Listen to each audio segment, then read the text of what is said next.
Hello my dear students, welcome back to your favorite and India's most affordable learning platform, Physics Wallah. So in the last session of laws of motion, we have discussed the questions related to the wedge and then the Newton's second law based questions, right? So in today's session, we are going to start the Newton's third law of motion and the rocket propulsion questions related to that. So it's going to be very important session, and most of the questions that they ask in the NEET are going to be from the rocket propulsion. So, and even in the JEE also, it's going to be very important, guys. So for the next 1 hour, just be with me and avoid all the disturbances around you guys. And it's very important to write your own short notes. So those who ever are not writing the short notes, you will understand its importance when you are attempting the cumulative test. Okay, so at the time of cumulative test, these short notes will help you a lot, guys.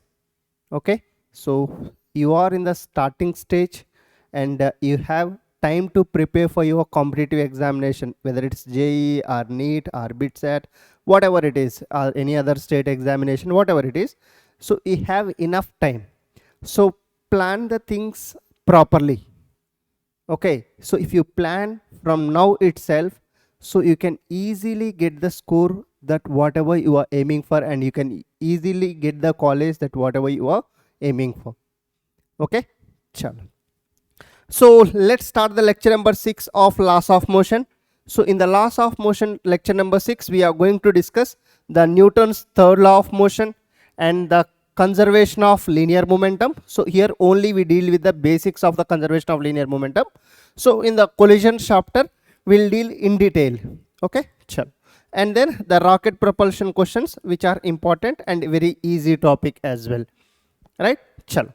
So after this lecture, we are going to start the friction. With this, the NLM will be over. So like friction is also part of NLM, Newton's laws of motion. After this lecture, the lecture number 7th and lecture number 8 is completely, I'm going to discuss the friction itself. 2 lectures for the friction. Okay, those lectures are going to be lengthy, 1.5 hour and 1.5 hour. Okay, chal. So let's start with the basics of Newton's third law of motion. So you already know what's the third law of motion. For every action, there will be an equal and opposite reaction. That's it, right? So you are studying it from long back, right? So every action has equal and opposite reaction. So for example, we placed a block on the surface. So then the surface exerts normal on the block. This is the surface exerts the surface sorry guys.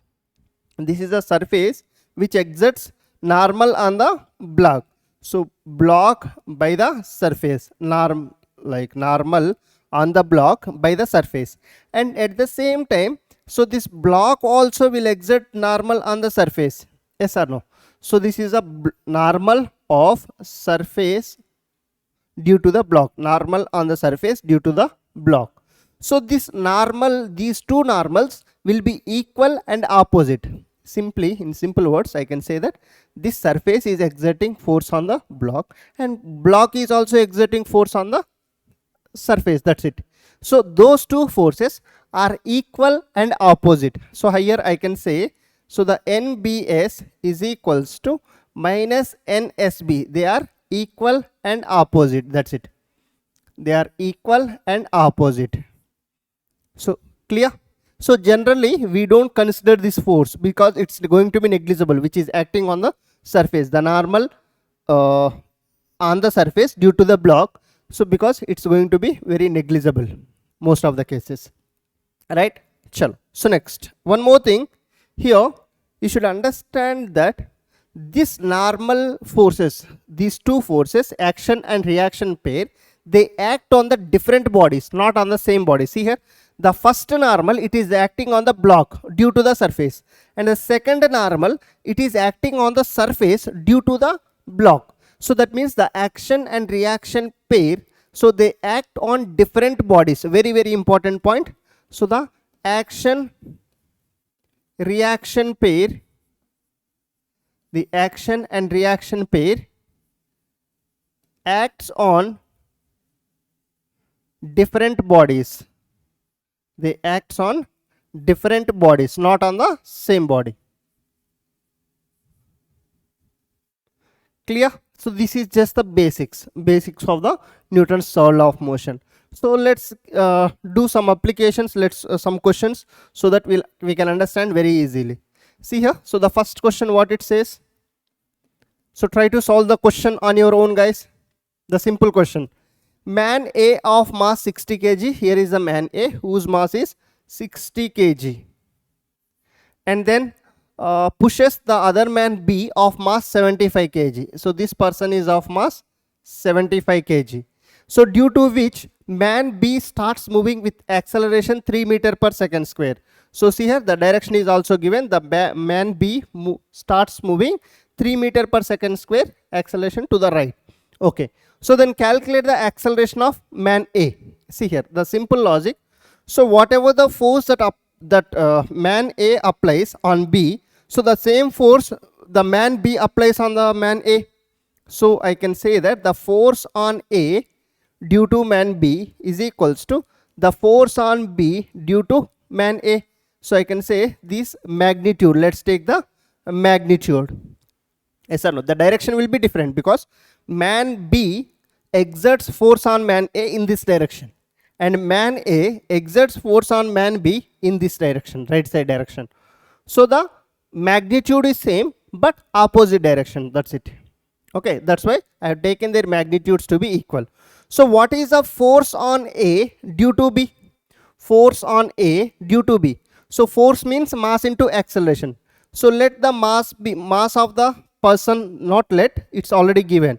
So mass of the person A is 60, and then let the acceleration of person A is A, and then so what is the force on B due to A? Force on B due to A. How much force the person A is exerting on the person B? So I can simply say that the person B mass is 75 and person B acceleration is 3. Yes or no? So the force on B due to A, it's equals to MA, simply the force formula. So the person mass we know and the person's acceleration we know, so which is nothing but 75 into 3. So from here we need acceleration. So 75 into 3 by 60, right? So 3 ones are 3, 20 times. So and then so here 5 4 times, 5 15 times. So the acceleration is equals to 15 by 4, which is nothing but so 3 times 3.7 something like that you will get. Already it's given in fraction. Let's write in fraction. Let it be in fraction itself. Don't convert it to decimal. So 15 by 4 meter per second square. Option B is a correct one. Clear, guys? Simple question. Chalo. So let's go for the next question. See here. So let's try to solve this question on your own. The question number 2. So what's the question says? See here. A 50 kg person stands on a 25 kg platform. See here. First thing is, so here is Chintu, who is 50 kg, who is weighing 50 kg and is standing on a 25 kg platform. This is the platform here. So let me take, this is a platform. So this platform is of 25 kg. Okay. So now let's see this one. So here he pulls the rope, he pulls on the rope which is attached to the platform. See here. So see, this rope is attached to the platform. Yes or no? Here is the pulley and then here is again a rigid support. So here if he pulls this one, what happens? So this platform will raise up. Yes or no? If he pulls downward, obviously the platform will raise, right? So then they are saying the same thing, which is attached to the platform via frictionless pulleys as shown in the figure. So the platform moves upward at a steady rate. See here, understand this one, at a steady rate. So here is the hint. What is the hint? So at the steady rate means constant velocity. At the steady rate means the constant velocity, which is nothing but the acceleration 0.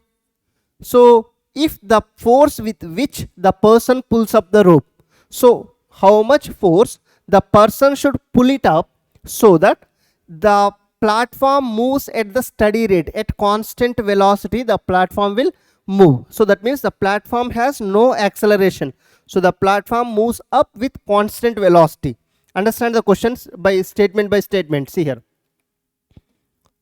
First, very important is like the question is very easy and tricky. See, understand the concept first. So the person is standing on the platform, and this rope is attached to the pulleys like this, and then so if he pulls it down, so this platform moves up with constant velocity. So now what is the force with which the person pulls up the rope? What is the force with which the person pulls up the rope?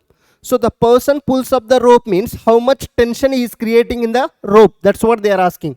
Yes or no? First, draw the free body diagram. Represent all the forces. Represent all the forces in this. I can say that here the tension force T. Here the tension force T. So that the same string, there is no mass in between. Here the tension force T, and here the tension force T. And here the tension will be 2T.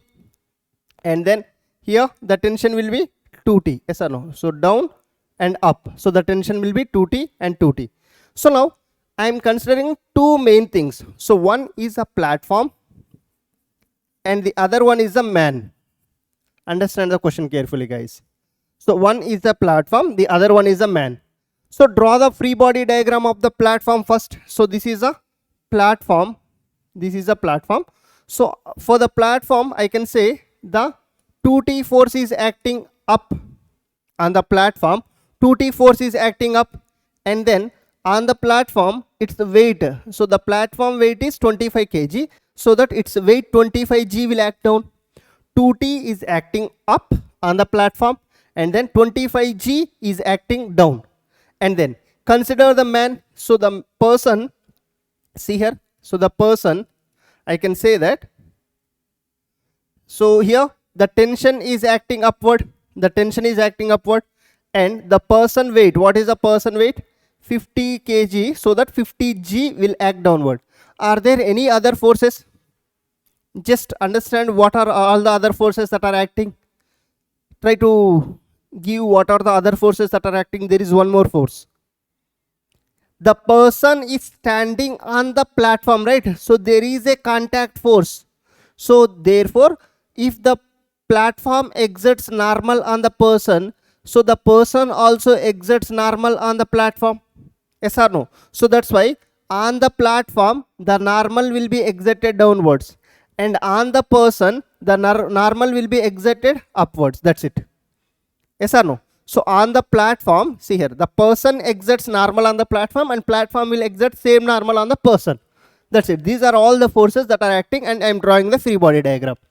So this part is clear, everyone. First, the platform free body diagram. So tension 2T is acting upward, its own weight, which is 25 g, and on the platform, due to the person, the normal is acting downward. So I represented here. And on the person, see here, the normal is acting upward, so which is due to the platform, and the tension is acting up because the person is pulling the rope. And then so his own weight 50 g is acting down. So now let's write the equation. So we can say here that 2T is equals to n plus 25 g. N plus 25 g. So now I can write here what is the equation here. N plus T is equals to 50 g. Yes or no? So therefore n is equals to 50 g minus T. N is equals to 50 g minus T. Right? So or else let me write it in the next slide. Here it's not fitting. So let's write, we have the other slide. So let's write again. Let me draw the free body diagram. So let me draw quickly. So for the, this is the platform.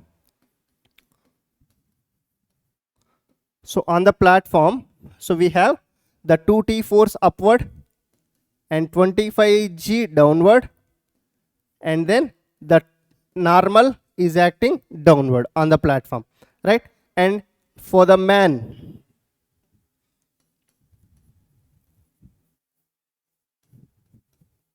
so the tension force is acting upward, and then what else? The normal is acting down on the person. Sorry, normal is acting up. So his own weight 50g is acting down and normal is acting up. So write the equations here. So what's the equation? So the 2t is equals to n plus 25g. So what about here? I can write, so here n plus t is equals to 50g. N plus g is equals to 50g. So let's do one thing. So let's write the equation of n here. So n is equals to 50g minus t. So let's substitute that here. So let's substitute that n value here. So substitute that n value here. So 2t is equals to, because we need the tension, with what force it pulls up downward. So 2t is equals to, in place of n, I am writing 50g minus t, so plus 25g. So here 2t is equals to, this is going to be 25g minus t. So this is going to be 3t is equals to, yes or no, 20, t is acting which side? Correct only, right? N plus t is equals to, this is minus a, n is equals to 50g minus t. So sorry, here the tension will act downside, right? My bad. The tension acts downside, guys. So here it's going to be 50g plus t. N is equals to 50g 10t. 50g, see, if he pulls upward, so the tension will act downward here, right? So 50g plus t. So therefore, so let's substitute that here.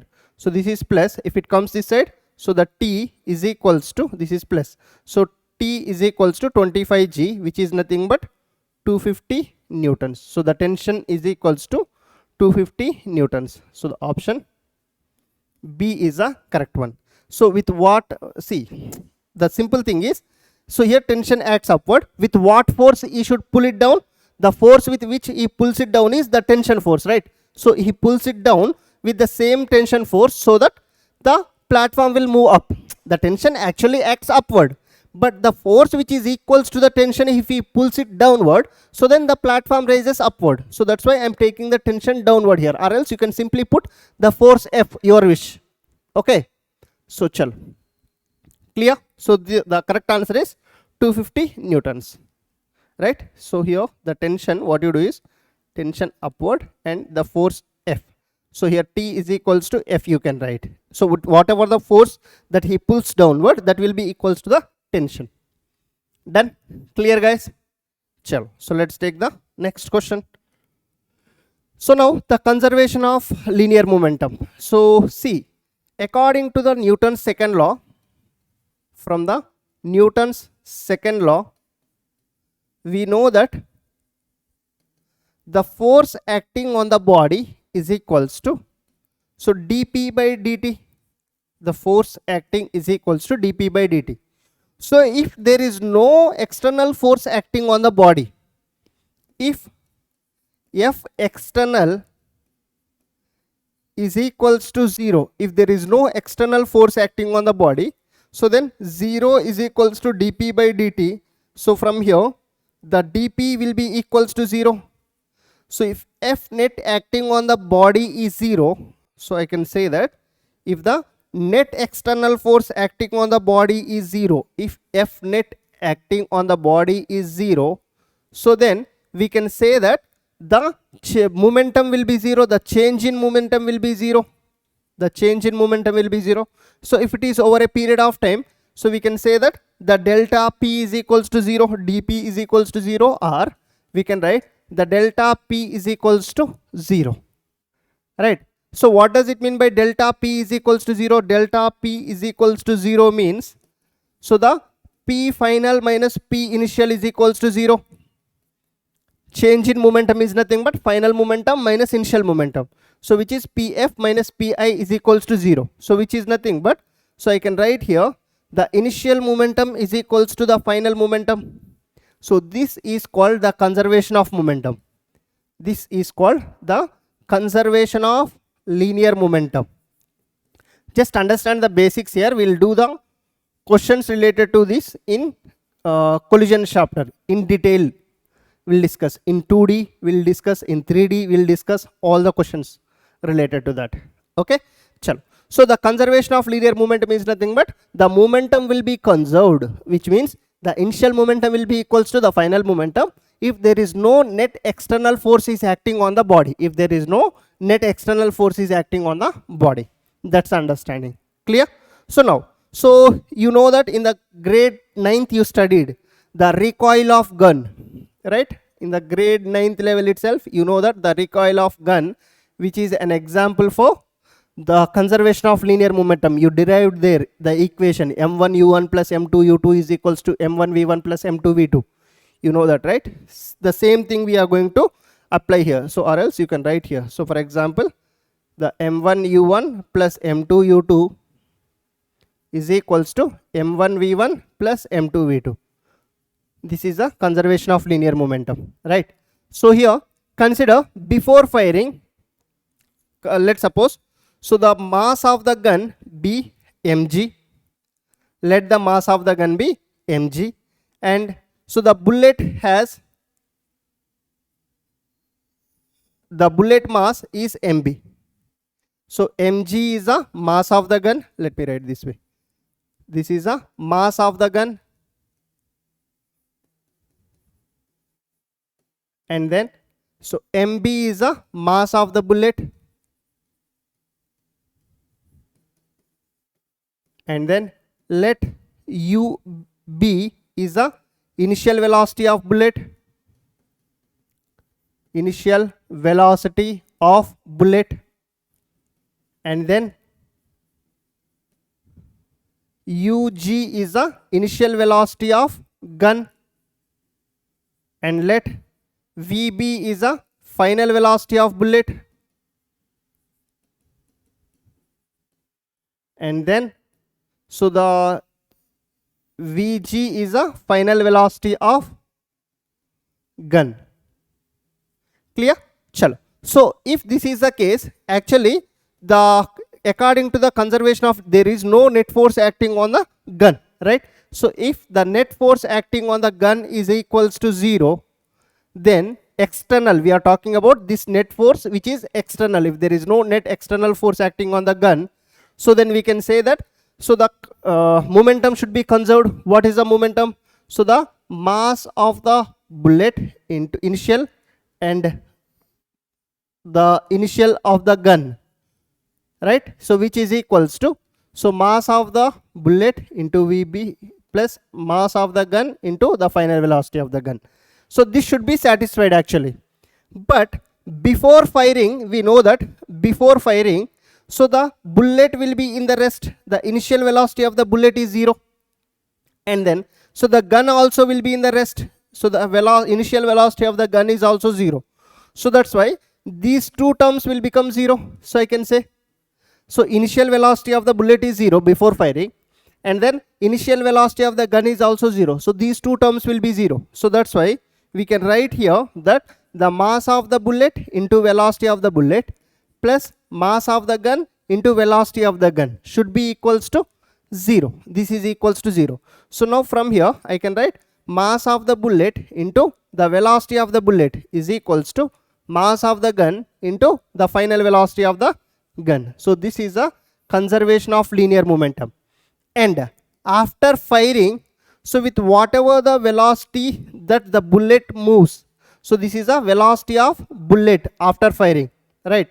So and then the gun moves backward whenever you fire, so the gun will move backward and the bullet will move forward.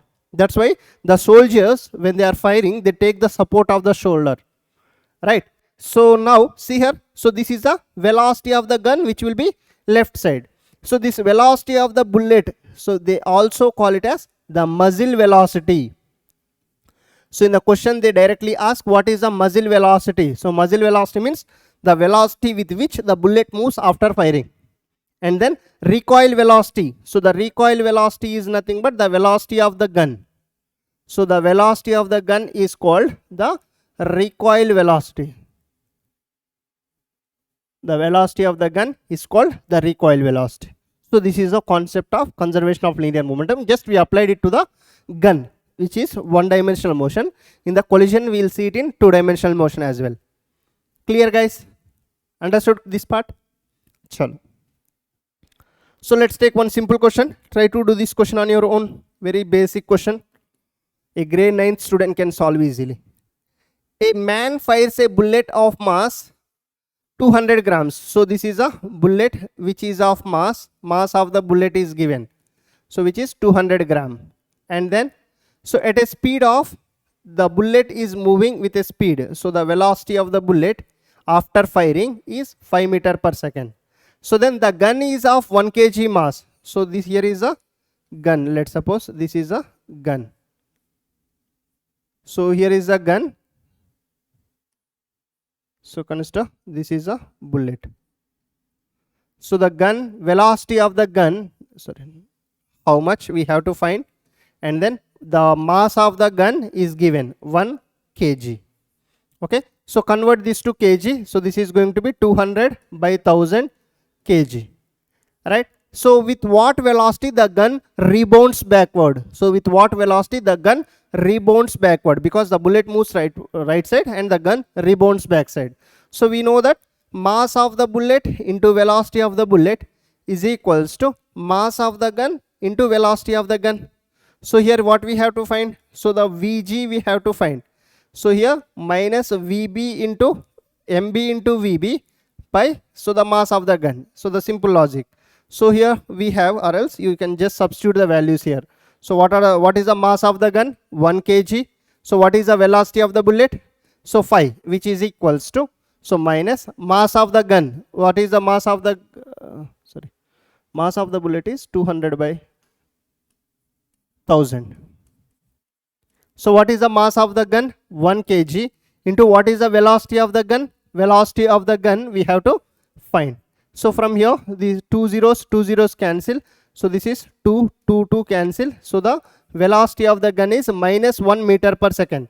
See here what this minus indicates. So this minus indicates it rebounds backward. This minus indicates, so the gun rebounds backward. The gun rebounds backward. The momentum is a vector quantity. The direction is important here, right? So the velocity is also vector quantity, right? So the velocity this side, if it is positive, the velocity of the bullet we take this as a positive, that direction. Obviously this direction is going to be negative. So this negative indicates, so the gun rebounds backward with a velocity 1 meter per second this side. Clear? Understood this concept? Sure. So next, so the important concept, the rocket propulsion. See here, in the case of rocket, see, generally the rocket is filled with fuel, yes or no? Compulsory, the rocket. So there will be fuel inside the rocket. As the rocket goes up, see here, initially at t is equals to 0, consider its m mass is equals to some m, right? So as the rocket goes up, after some time t is equals to t, after some time t is equals to t, so obviously the mass decreases, yes or no? Because the fuel gets consumed from here to here. The fuel get consumed. If as the rocket goes up, the fuel will be consumed. So as a result, its mass decreases, right? Initially the fuel is there and the rocket weight. So completely that's the total mass of the rocket. So now as the rocket goes up, the rocket mass remains same. But inside the rocket, the fuel is there. So that fuel is getting consumed, so that the fuel mass is losing. As a result, the overall rocket mass, what happens? So it decreases. So that means the mass changes as the rocket moves upward. Okay. So here the mass is not constant. The rocket's mass is not constant. The first thing. So if the rocket's mass is not constant, so then can we say that the dm by dt is not equals to 0? The dm by dt is not equals to 0. If the mass is constant, then only the dm by dt is 0. So then see, the thing is, as the rocket goes up, it exhausts the gas. So this is a exhaust gas we call. This is a exhaust gas. So the thing is, see here, as the rocket moves up, so it releases the gas downward. So this gas, so it comes with some velocity. This gas, so this is the velocity of exhaust gas. So with whatever the velocity the exhaust gas is coming downward, so it applies the same force on the rocket. Understanding, this is the Newton's third law. The rocket propulsion is based on the third law of motion. Third law of motion. It's application of the third law of motion. How? See here, understand carefully. So the rocket moves upward. So how it moves upward? As the exhaust gas is there now, so it comes down. So it exerts the force exerted by the exhaust gas, which is equals to the force exerted on the rocket. Whatever the force with which the exhaust gas is releasing, so this exhaust gas will apply the same equal and opposite force on the rocket. As a result, it moves upward. Yes or no? So as we go in the water, what we do? So while rowing a boat, so we do like this. So we push the water backward so that the boat moves upward, forward. The same thing. So the exhaust gas move downward with some velocity. The exhaust gas move downward. This is a force exerted, the force of the exhaust gas. So which will be, it exerts the same force, equal and opposite force will be exerted on the rocket, which we call it as the thrust, the upward thrust. Done. So the thrust exerted on the rocket. Understanding? And so as the mass gets decreases, so this velocity remains constant, guys. So the exhaust gas throughout the rocket's motion, its velocity remains constant. Here if its velocity is v, here also the velocity is v. So the, which we call it as v relative, which we call it as v relative. So the v relative is nothing but, so the velocity of exhaust gas with respect to the velocity of exhaust gas with respect to rocket, with respect to rocket. So whatever the force exerted by the exhaust gas, which will be equals to, so whatever the force exerted by the exhaust gas, which will be equals to the force exerted on the rocket, the force which is nothing but thrust, the force on the rocket, or which we call it as the thrust on the rocket. So with whatever the velocity the exhaust gas is releasing, so the force exerted by the exhaust gas will be equals to force on the rocket. So that's why the gas comes down, so the rocket moves up with the same force.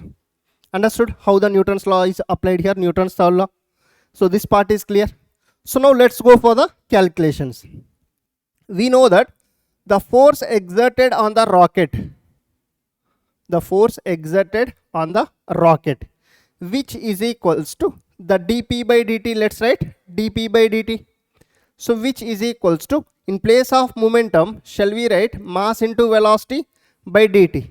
So which is equals to, so the uv rule you can apply, dm by dt, v into dm by dt plus m into dv by dt. Yes or no?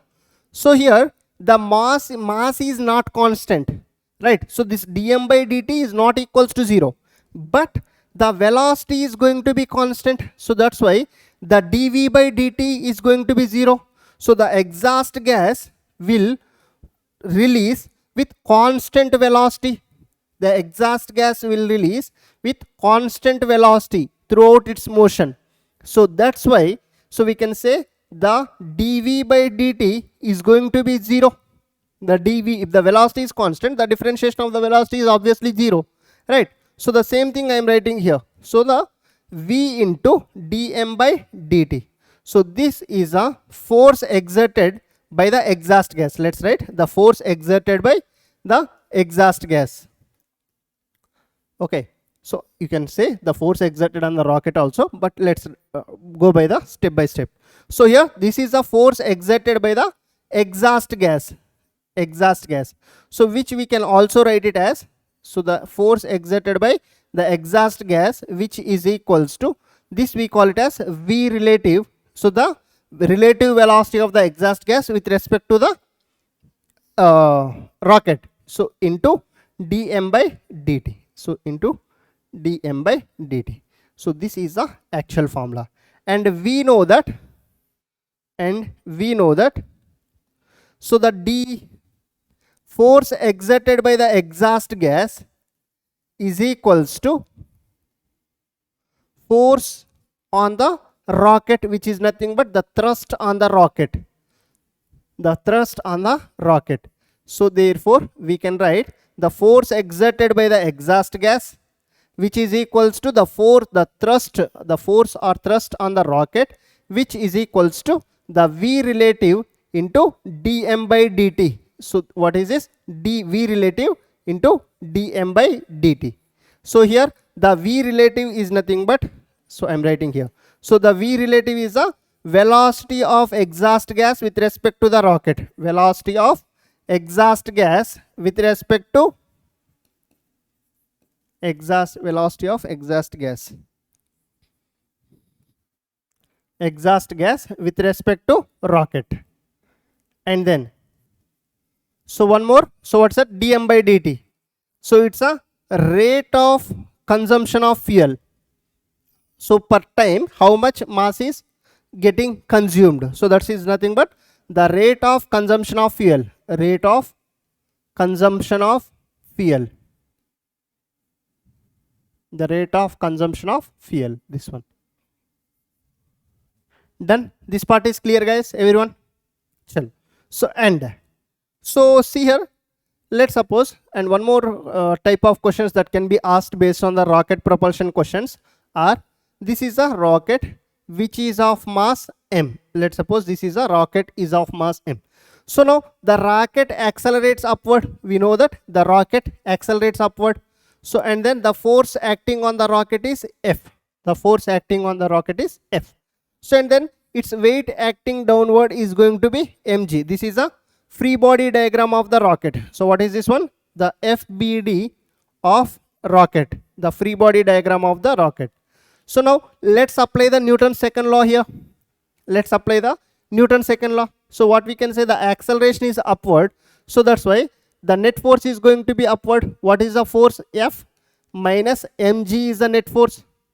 The net F minus mg will be the net force. Yes or no? Because the acceleration is upward, which is equals to mass of the rocket into acceleration of the rocket. So that's why F is equals to, I can write ma plus mg. So which is nothing but m into a plus g. So where m is the mass of the rocket, a is the acceleration of the rocket, and F is the force exerted on the rocket due to the exhaust gas. Clear? Understood this part?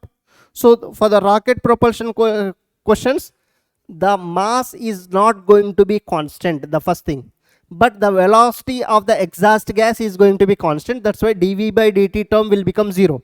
So at the time of discussing the Newton's second law, I clearly told you.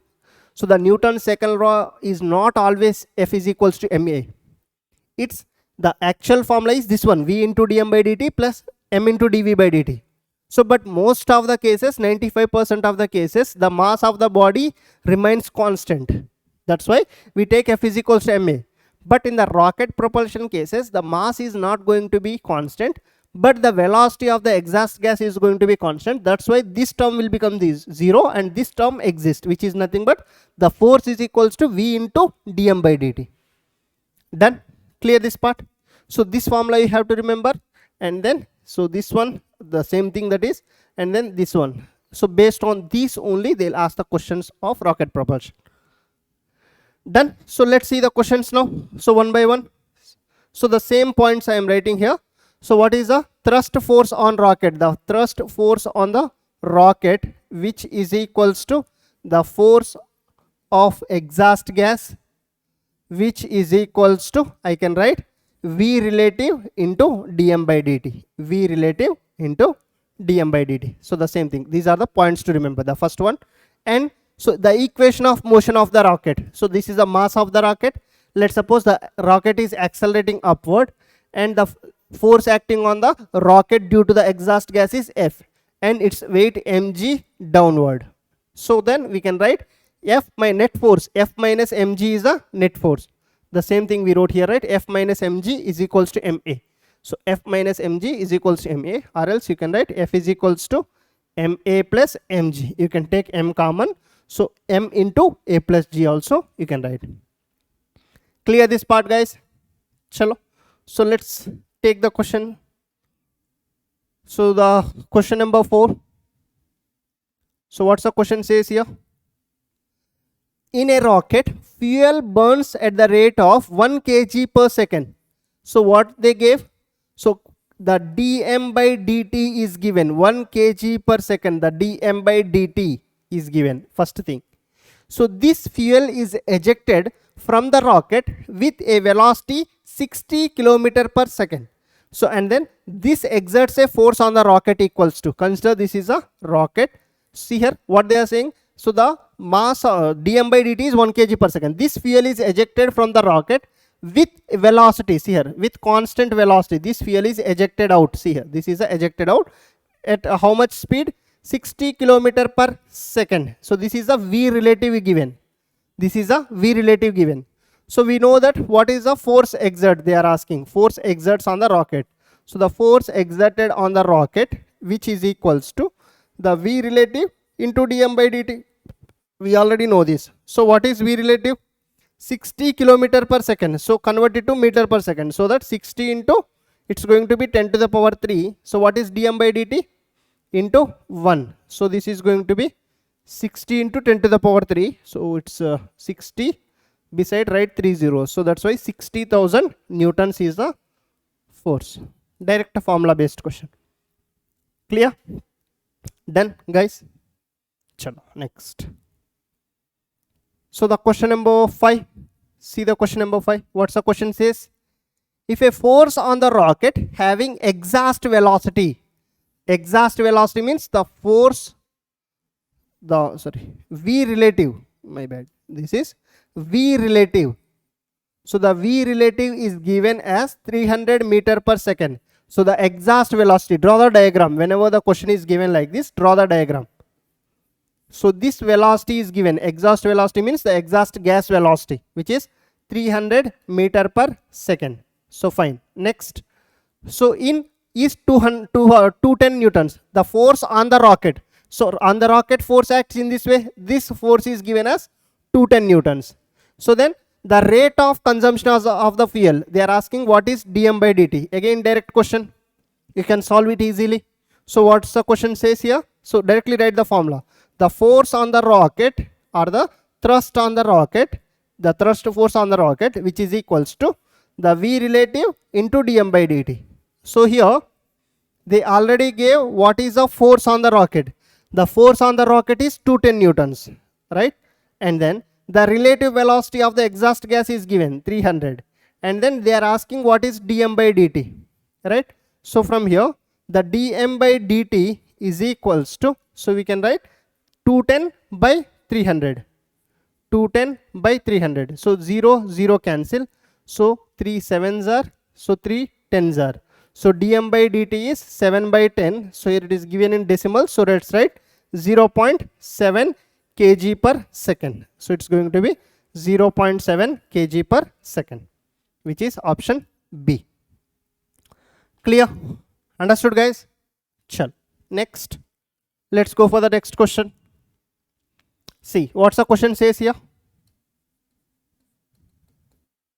A 5000 kg rocket is set for a vertical firing. First draw the diagram. So this is a rocket whose mass is 5000 kg. Fine. So the exhaust speed is 800 meter per second. So this is a exhaust speed which is 800 meter per second, which is nothing but the v relative is given. So then an initial upward acceleration of 20 meter per second square. Acceleration is also given 20 meter per second square. So then the amount of gas ejected per second to supply the needed thrust will be, what they are asking, what is the amount of gas ejected per second. So that means they are asking dm by dt. So amount of gas ejected per second, what is dm by dt they are asking. So the first thing is, see, let's draw the free body diagram of the rocket. So you know that on the rocket, the thrust, the force acting on the rocket is upward. So we know that F minus the rocket mass is mg. Yes or no? So the force act upward mg act downward, so that F minus mg is equals to the mass of the rocket into the acceleration. Newton's second law we applied, right? So from here we know that here is the thing. Shall I write in place of this force on the rocket, so V relative into dm by dt, because we have to find dm by dt. So I am introducing the dm by dt term in this. So in place of force I can write V relative into dm by dt. So minus mg is equals to ma. Yes or no? So then the V relative into dm by dt is equals to, so mg plus ma, or m into a plus g we can write. Yes or no? So we know what is V relative. So the V relative is 800 into the dm by dt, this one, which is equals to mass. What is the mass? 5000 kg. And then g, they said take it as 10. So here it is 20 plus 10. This is going to be 30. 20 plus 10, it's going to be 30. So two zeros cancel. So I can write the dm by dt into 8 is equals to, here 8 is left, two zeros cancel. So 5 into 3, 15. So it's going to be 1500, right? 1500. So then dm by dt will be equals to 1500 by 8. 1500 by 8. So I can write 8 ones are 7 0, 8 8s are, right? So 6 0. So 8 7s are 56. So 4 0.5, 8 5s are. Yes or no? So that's why we have got the dm by dt is equals to 187.5 kg per second. This is a dm by dt. So check the option 187.5. Option B is a correct one. Don't approximate it, because there are two close values, 185.5, 187.5. So obviously you should go for the complete calculation. Understood, guys? The concept clear? Chalo. So this is all about the rocket propulsion. So now let's write the summary of the today's session. See, first we have seen what is the third law of motion. So what is the third law of motion? For every, consider this is a block of mass m. So this block acts some force, the normal on the surface, so by the block, and surface also acts the normal on the block, right? So this NBS will be equals to NSB, equal and opposite, right? And action and reaction pair, they act on the opposite bodies. The action and reaction pair, they act on different bodies. The action and reaction pair of forces, they act on different bodies, not on the same body, right? So this point is important one. Direct theory question can be picked. And then after that we have seen the conservation of linear momentum. If net external force acting on the body is equals to 0, so the change in the momentum will be equals to 0. So which is nothing but the initial momentum is equals to the final momentum. The initial momentum is equals to the final momentum. And then in the recoil of gun, we have seen in the recoil of gun questions, so the mb into vb is equals to minus mg into vg. Just we discussed the basic of conservation of linear momentum. Don't think that this is the end of conservation of momentum. So still the concept is there, which we will discuss in collision chapter. Again, there we have to study the conservation of linear momentum. And the next important concept, the rocket propulsion questions. In the rocket propulsion questions, the only concept that you have to remember is, as the rocket moves upward, accelerate upwards, so the exhaust gas will be released with a constant velocity v relative. And then here we can write the force will be exerted on the rocket due to the force of the exhaust gas. Exhaust gas force will be downward. So in return, it exerts the force on the rocket. Newton's third law here, right? So what's the force that you have to remember? The force due to the exhaust gas will be equals to the force on the rocket, which is equals to V relative into dm by dt. This is a one thing. And then, so if you draw the free body diagram of the rocket, this is a mass, and then the rocket moves upward, and let the force acting on the rocket due to the exhaust gas is F, and the weight of the rocket mg. So we can write F minus mg is equals to ma. So here in place of F, you can write the V relative into dm by dt also. V relative into dm by dt. So minus mg is equals to ma also you can write. This is also one of the concepts. Understood? So this is all about today's session. So just this part is very important, and this also Newton's third law based questions are also important. And in the last class we have seen the pseudo force, like how do we apply it on the wedge questions, how do we apply when a rope, a bob of mass m is hanged from the ceiling, and if that body accelerates, so to which side that bob will tilt, and what's the angle at the equilibrium position, right, with how much acceleration it should move. All these concepts we have discussed. So what you do is, starting from the forces in the Newton's laws of motion, starting from the forces, so till rocket propulsion, you just write the complete short notes. Once you revise on your own, and then without seeing, write the short notes. Okay, and then tomorrow onwards we are going to start the friction concept, guys. Okay, chalo. So friction will take 2